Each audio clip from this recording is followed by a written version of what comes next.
Ladies and gentlemen of YouTube, Big Bubba coming at you live through the power of the internet. So as you can see from the comments below, this is going to be a Smackdown review for January 2nd, 2015. So to start off this review, it starts off with Edge and Christian coming out.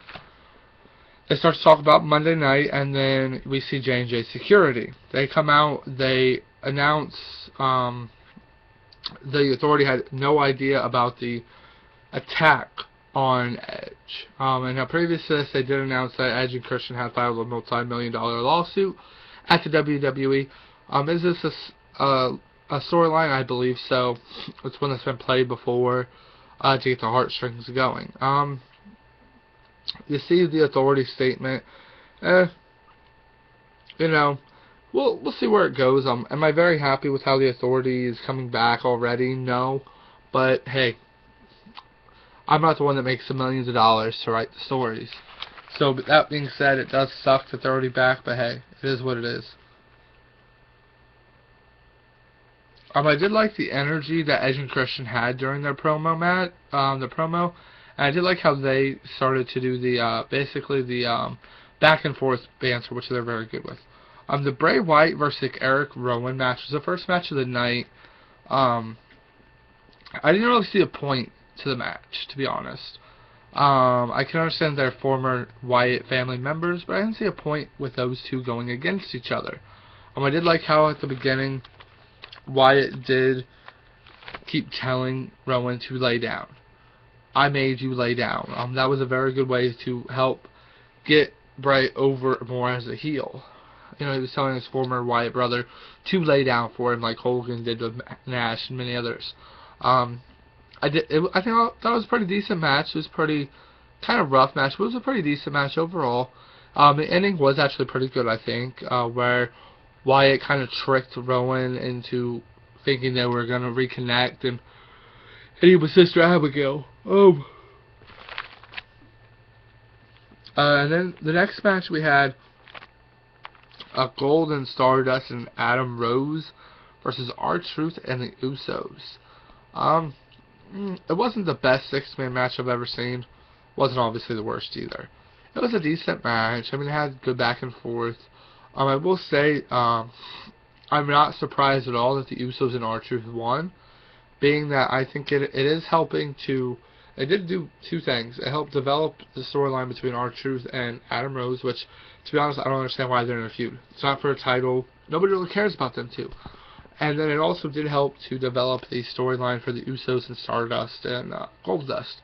I do see them fighting for the tag team titles once again, which I'm very excited to see, because I think that was a good feud they had going.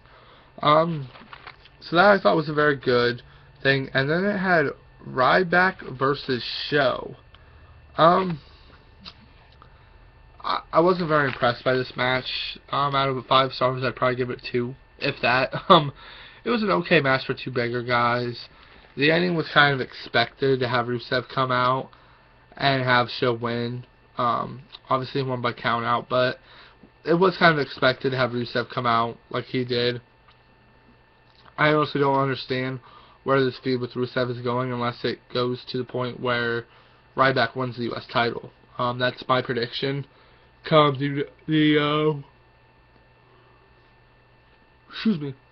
come Royal Rumble, I think that's what's going to happen. It's going to be a U.S. title match, but I don't see Ryback winning the U.S. title as of yet. And then it goes on to, I think that should help develop the storyline, him coming out and costing the title. And then Cesaro and Kid versus Los Matadors.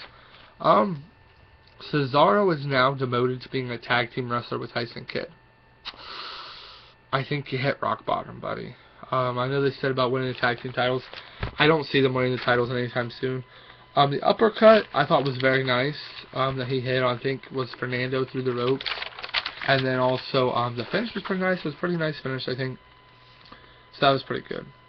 And then we got into the Curtis Axel versus Ambrose match, which pretty much never happened. They rumbled outside the ring, hit him dirty deeds, and he went and cut in a great promo. So that was very good to me. I thought it was an amazing promo on Dean Ambrose's part. I love Dean Ambrose's promos. He is a very great talker. And then we saw the Extension basically destroy two jobbers. In my mind, it looks like they're trying to make them a new coming of the LOD and Demolition combined. Is it gonna work? Who knows in this new era? Because I mean, if you look at the Road Warriors, my favorite tag team of all time, they were brute force, in your face, hardcore. You know, same with Demolition.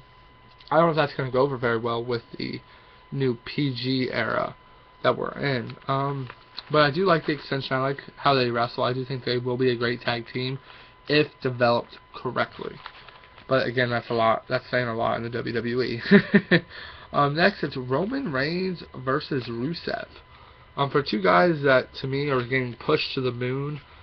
It was an okay match. It was a decent back and forth. The ending was expected. Big Show was going to come in and cost the disqualification. Reigns does come back, flips him over to the announce table to have a good ending. Smackdown was okay. I mean, I will say the highlights of it were probably the promos by Bray Wyatt and Dean Ambrose. I think they are both amazing talkers. I'm captivated no matter what with those two. Downfall is having all these big guys wrestle that aren't that great. Big Show versus Ryback wasn't that great, and Roman Reigns versus Rusev wasn't that great. Out of 5 stars, I would be giving this SmackDown a 3, and that's being generous. I'm hoping next week's is better.